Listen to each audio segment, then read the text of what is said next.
मी दिसायला फार सुंदर होते, पण मी खूप जाड होते.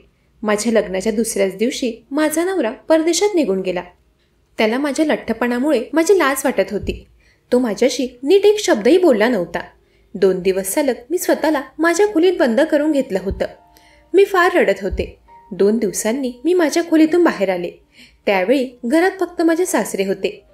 ते मला म्हणाले की सुनबाई, झालं तुझं मन हलकं? आता आजनंतर अजिबात एकही अश्रू तू डोळ्यातून काढायचा नाहीस.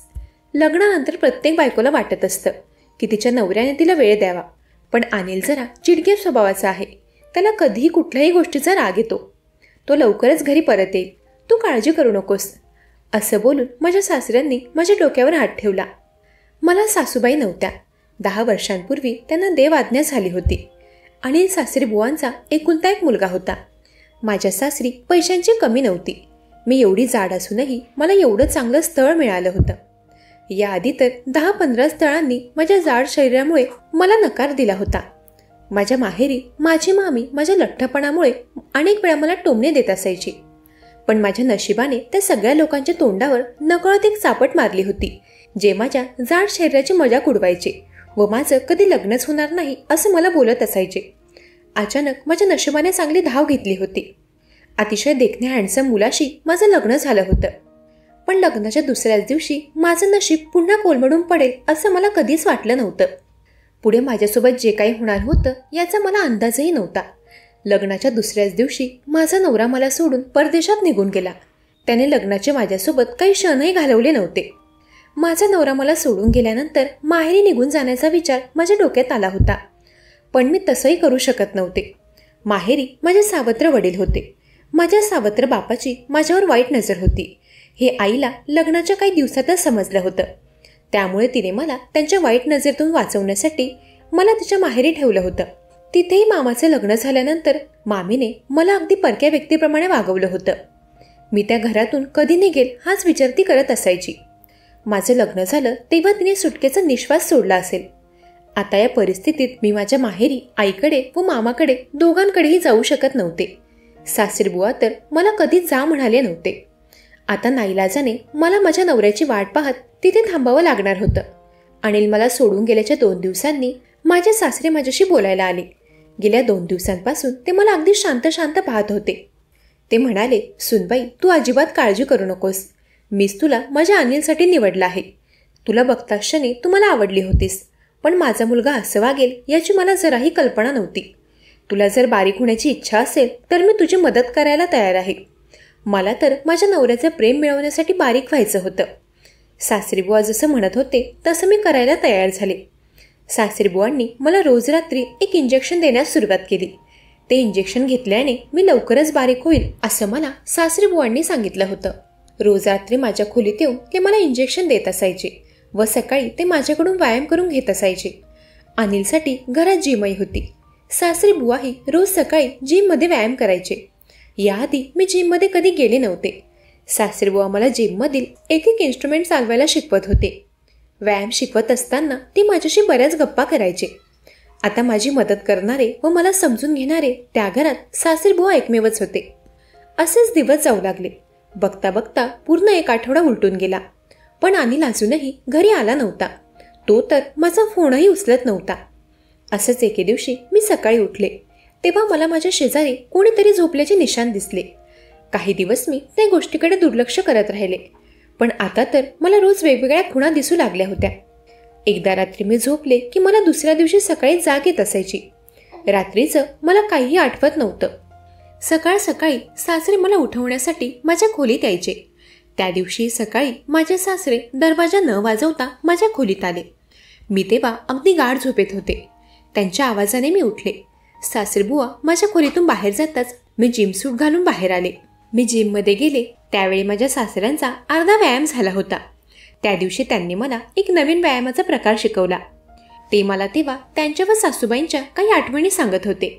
खूप कमी वयात सासूबाई त्यांच्यापासून लांब झाल्या होत्या, पण त्यांनी त्यांच्या त्या दुःखाला स्वतःवर जास्त हावी होऊ दिलं नव्हतं. त्यांनी स्वतःची, अनिलची आणि त्यांच्या घराची अगदी व्यवस्थित काळजी घेतली होती. आणि सुनबाई आल्यानंतरही त्यांचा तो दिनक्रम चालूच होता. ते स्वतःच्या फिटनेसची फार काळजी घ्यायचे. त्या दिवशी त्यांनी मला थोडाच वेळ व्यायाम करायला सांगितलं होतं. ते म्हणाले की सुनबाई, तुला अनिलची फार आठवण येते असं मला वाटते. अचानक सासरीबुवा असं का बोलू लागले मला काही समजत नव्हतं. असो, मी घरात जास्त बोलायचे नाही म्हणून त्यांना वाटत असावं की मी अनिलच्या आठवणीत आहे. त्या रात्री सासरीबुवा मला बारीक होण्याचं इंजेक्शन देण्यासाठी आले. त्याचसोबत त्यांनी मला एक ज्यूसही प्यायला दिलं होतं. ते म्हणाले, या ज्यूसनेही तुझ्या शरीरावर खूप फरक पडेल. मी तो ज्यूस प्यायले आणि मग त्यानंतर झोपी गेले. आज पुन्हा सकाळी उठल्यावर कोणीतरी मला माझ्या बाजूला झोपल्या असल्याचे निशाण दिसले. मला तर काय होत आहे ते कळतच नव्हतं. सतत विचारात असल्यामुळे तो माझा भ्रम आहे असंच मला वाटत होतं. म्हणून मग मी त्या दिवशी त्या गोष्टींकडे दुर्लक्ष केलं.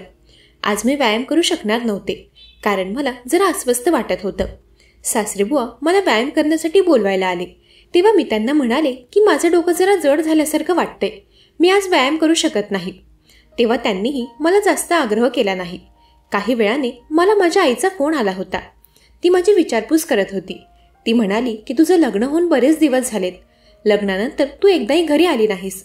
जावाई बापूंना घेऊन एक दिवस का होईना आम्हाला भेटायला ये.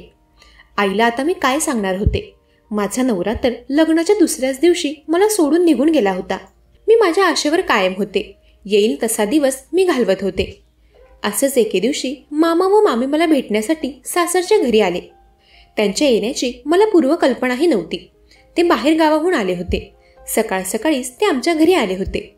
मामा मामी घरी आले तेव्हा मी आमच्या घरातील जिममध्ये व्यायाम करत होते. मला जिम सूटवर पाहून माझी मामी अगदी हक्कीबक्की झाली होती.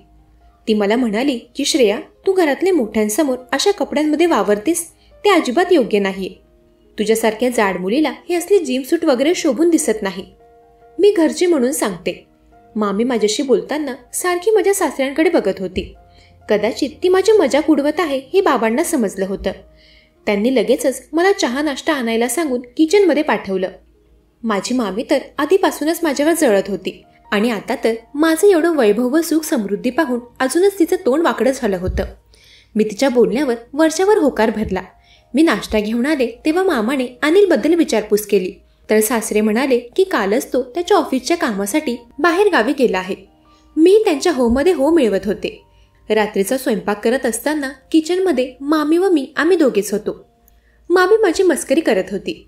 मामी म्हणाली की श्रेया, तुझा नवरा तुला जरा जास्त जीव लावतो वाटतं. एका महिन्याच्या आतच तू जरा फार बारीक दिसतेस. तुझ्या नवऱ्याचं प्रेम चांगलंच दिसून येतंय. मी मामीला म्हणाले, नाही ग मामी, काहीही काय बोलतेस. त्यावर मामी म्हणाली, तुझ्या मानेच्या मागच्या बाजूला मला जे दिसतंय ते बघूनच मी बोलते.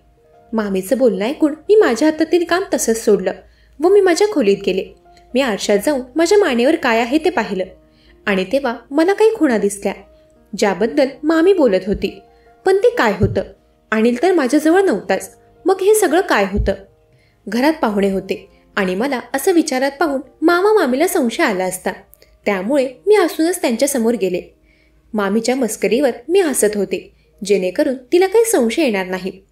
एक दिवस आमच्या घरी राहून मामा मामी त्यांच्या घरी जायला निघाले. जात्यावेळी मामी मला माझ्या खोलीत घेऊन गेली. ती मला म्हणाली की श्रेया, तुझा नवरा घरी येत नाही तोपर्यंत जरा जपून राहा. कालपासून मी बघते तुझे सासरे मला तुझ्या अवतीभोवतीच दिसत आहेत. रात्री मी जेव्हा पाणी पिण्यासाठी उठले होते तेव्हा मला तुझे सासरे लपून तुझ्या खोलीतून बाहेर येताना दिसले. तू जरा जपूनच राहा. मामीचं बोलणं ऐकून मी विचारात पडले होते. सासरेबुवा रात्री माझ्या खोलीत येऊन काय करत असतील आणि ते खोलीत आले तरीही मला जाग कशी आली नाही. कदाचित सासरेबुवांची जी नजर मला दिसत नव्हती ती माझ्या मामीने एकाच दिवसात ओळखली होती. सासरेबुवा मला जे इंजेक्शन देत होते व ज्यूस देत असायचे कदाचित त्याने मला झोप चांगली येत होती. पण माझा लठ्ठपणा त्याने जास्त काही कमी झाला नव्हता. आता मला माझ्या सासऱ्यांवर लक्ष ठेवायला हवं. त्या दिवशी रात्री सासरेबुवांनी मला देण्यासाठी इंजेक्शन व ज्यूस बनवलं होतं. ते कधीच माझ्यासमोर ते ज्यूस बनवत नसायचे. इंजेक्शनही ते त्यांच्या खोलीतून भरून आणायचे. ते ज्यूस व इंजेक्शन घेऊन माझ्या खोलीत यायला निघाले होते. पण तोच त्यांचा मोबाईल फोन वाजला. आज देवही माझी साथ देत होता असं मला वाटत होतं. सासरेबुवा डायनिंग टेबलवर इंजेक्शन व ज्यूसचा ग्लास ठेवून त्यांच्या खोलीत त्यांचा मोबाईल घेण्यासाठी गेले. तोच मी इकडे ते इंजेक्शन व ज्यूसचा ग्लास बदलवला. सेम त्याच रंगाचं ज्यूस मी तिथे बनवून ठेवलं होतं व त्यांनी बनवलेले इंजेक्शन मी कचऱ्यात फेकून दिलं. मी ठेवलेल्या इंजेक्शनमध्ये मी साधं ग्लुकोजचं पाणी भरलं होतं. ती आदलाबदली करून मी माझ्या खोलीत निघून गेले. आज जाऊन मी रोजच्यासारखी वावरत होते. पुढच्या काही मिनिटातच माझे सासरे खोलीत आले. त्यांनी मला ते ज्यूस प्यायला दिलं व इंजेक्शनही त्यांनी मला दिलं. त्यानंतर ते खोलीतून बाहेर गेले. काही वेळाने ते पुन्हा माझ्या खोलीत आले. मी गाढ झोपेत आहे हे पाहून सासरीबुवांनी दरवाजा लावला. पुढच्या काही वेळातच माझ्या व्यतिरिक्त अजून कोणी खोलीत आहे असं मला जाणवू लागलं. आणि तो माझा भ्रम नव्हता. मला तीव्र श्वास घेताना कोणी व्यक्ती जाणवू लागला. आता सगळं काही माझ्या डोळ्यांसमोर होतं. आता मी त्याला भ्रम म्हणून दुर्लक्षित करू शकत नव्हते. तेव्हा मी डोळे उघडले व बेडवरून उठून बसले. खोलीचा लाईट सुरू होताच समोरील दृश्य पाहून माझ्या पायाखालची जमीनच सरकली. कारण मला ज्या व्यक्तीचा श्वास जाणवत होता तो व्यक्ती दुसरा कोणी नसून माझा नवरा अनिल होता. त्याला पाहून मी थक्क झाले. तो परदेशातून कधी परतला आणि असं स्वतःच्याच घरात तो लपून का शिरला? मी त्याला बघताच म्हणाले की अनिल, तू परदेशातून परत कधी आलास? तू माझ्यासोबत हे सगळं असं लपून का करत होतास? माझा वाढता आवाज ऐकून सासरबुवा खोलीत आले. असं वाटत होतं की जणू ते खोलीच्या बाहेर कानोसा घेत उभे होते. अनिल तेव्हा काहीही न बोलता खोलीतून बाहेर जाऊ लागला. तो सासरबुवांनी त्याचा हात पकडला व त्यांनी त्याला थांबवलं. ते म्हणाले की अनिल, असं पळून जाऊ नकोस. आता अजून मी तुझ्यासाठी सुनबाईसोबत खोटेपणाने वागू शकत नाही. जसा तू हक्काने तिच्यासोबत वेळ घालवत होतास तसाच तिचा बायको म्हणून स्वीकार कर. सासरीबुवांनी सगळी काही सत्यता सांगितली. ते म्हणाले की सुनबाई, मी तुला इंजेक्शन व ज्यूसची अदलाबदली करताना पाहिलं होतं. आज सगळी काही सत्यता मला तुलाही बघू द्यायची होती. खरं तर माझं स्नान खोटं आहे. अनिलच्या हाताला मी कधी कष्ट करण्याची वेळ येऊ दिली नाही.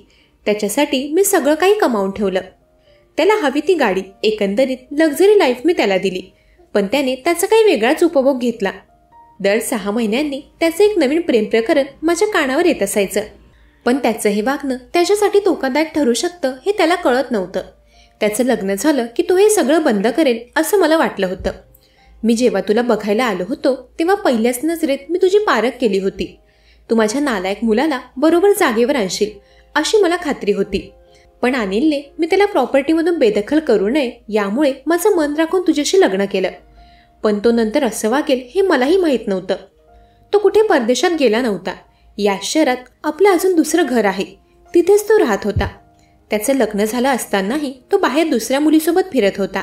हे जेव्हा मला पुन्हा समजलं तेव्हा मी त्याला शेवटची धमकी दिली की मी माझी सगळी संपत्ती माझ्या सुनेच्या नावावर करतोय. संपत्तीच्या लालसेने तो मला म्हणाला की मला माझ्या बायकोबद्दल काहीही भावना नाहीयेत, पण तुमच्यामुळे मी तिच्यासोबत काही वेळ घालवायला तयार आहे. त्याच्या सांगण्यावरून मी तुला ज्यूसमधून झोपेचं औषध देत होतो व त्या इंजेक्शनमधून ग्लुकोजचं पाणी देत होतो. तू रात्री झोपल्यानंतर अनिल तुझ्या खोलीत यायचा व तू उठायच्या आधी तो इथून निघून जायचा. पण एवढे दिवस होऊनही तो घरी यायला तयार नव्हता. तू इथून जाऊ नये म्हणून मी तुला तू बारीक होऊ शकतेस अशी आशा दाखवली. मी तुला या घरात घेऊन आलो होतो, त्यामुळे तुला काही कमी पडू नये हेच माझे प्रयत्न होते. सासरीबुवांनी आमचं नातं टिकून राहण्यासाठी खूप प्रयत्न केले होते, पण त्यांच्या मुलाने शेवटी त्यांच्यासमोर अपयशच आणून ठेवलं होतं. अनिल म्हणाला की मला या मुलीबद्दल जराही भावना नाहीये. मी आयुष्यभर या मुलीसोबत राहू शकत नाही. मी ज्याच्या प्रेमासाठी बारीक होण्याचा प्रयत्न करत होते त्याला माझी जराही किंमत नव्हती. आता मी कायमची त्याच्या आयुष्यातून निघून जाण्याचा निर्णय घेतला होता. दुसऱ्या दिवशी सकाळी मी माझी बॅग घेऊन कायमची त्या घरातून निघाले. माझे सासरेबुवा वारंवार मला थांबवत होते. मी त्यांना म्हणाले की बाबा, ज्या व्यक्तीसाठी मी या घरात आले होते त्यालाच मी नकोय, मग या घरात राहून मी करू तरी काय? बाबा, मला माफ करा, मी आता इथे नाही राहू शकत. सासरेबुवांनाही माझ्या बोलण्याचं गांभीर्य लक्षात आलं होतं. त्यांनी मला नंतर थांबवलं नाही. मी निघत असताना त्यांनी पुन्हा मला थांबवलं. ते अनिलला म्हणाले की सुनबाईला बस स्थानकावर सोडू नये. तेव्हा अनिल मला सोडवायला आला. बस स्थानकावर पोहोचल्यावर बसची वाट बघत आम्ही उभं होतो. अनिल माझ्यापासून थोड्या अंतरावर उभा राहून फोनवर बोलत होता. त्याच्या कानात हेडफोन होते व त्याच्या मागून एक मोठी गाडी येत होती. कानात हेडफोन असल्यामुळे त्याला गाडीचा आवाज आला नाही. तेव्हा मी पळतच त्याला बाजूला करण्यासाठी गेले. त्याला मी रस्त्यापासून लांब केलं व मी दुसऱ्या बाजूला जाऊन पडले. माझ्या डोक्याला मार लागल्यामुळे मी जागीच बेशुद्ध झाले होते. मला जेव्हा शुद्ध आली तेव्हा मी हॉस्पिटलमध्ये बेडवर होते. अनिल माझा हात हातात घेऊन माझ्या शेजारी बसला होता. मी उठताच त्याने मला मिठी मारली. तो मला म्हणाला की श्रेया, मला माफ कर, मी तुला ओळखू शकलो नाही. मी फक्त तुझं बाह्य सौंदर्य बघत होतो. मी तुझ्या अंतर्मनात कधीच पाहिलं नाही. आजपर्यंत माझ्यासोबत ज्याही मुली होत्या त्या फक्त माझा पैसा बघून माझ्यासोबत होत्या. पण मी तुझ्याशी एवढं वाईट वागूनही तू माझा जीव वाचवण्यासाठी तुझा जीव धोक्यात घातलास. खरं प्रेम काय असतं याची जाणीव तू मला करून दिली आहेस. मी तुझ्यासोबत नसताना देखील तू माझ्यावर प्रेम करत राहिलीस. आज मला माझं खरं प्रेम मिळालं आहे. I love you Shreya. मला इथून पुढे माझं आयुष्य तुझ्यासोबतच घालवायचं आहे. भगवान के घर देर है अंधेर नाही. माझं प्रेम अनिलला दिसलं होतं. माझ्या प्रामाणिकपणाचं फळ मला मिळालं होतं. माझ्या नवऱ्याने माझा बायको म्हणून स्वीकार केला. हे पाहून माझे सासरे फार खुश होते. आपले मुलं खुश त्यातच आईबाप खुश असतात. पुढच्या 2 वर्षात आम्हाला एक गोंडस मुलगी झाली. सासरीबुवा त्यांच्या नातीमध्येच फार रमून गेले होते. माझा व अनिलचा संसार अगदी आनंदाने भरलेला होता. अनिल अगदी संसारिक माणूस आता झाला होता. मुलगी झाल्यापासून तो अजूनच जबाबदार माणूस झाला होता. मंडळी, एखाद्याला त्याच्या शरीरावरून कधीच पारखू नका. खरं प्रेम हे शरीर पाहून नाही तर मनावर होत असतं. मंडळी, कशी वाटली ही कथा? ऐकत रहा मनाचे बोल.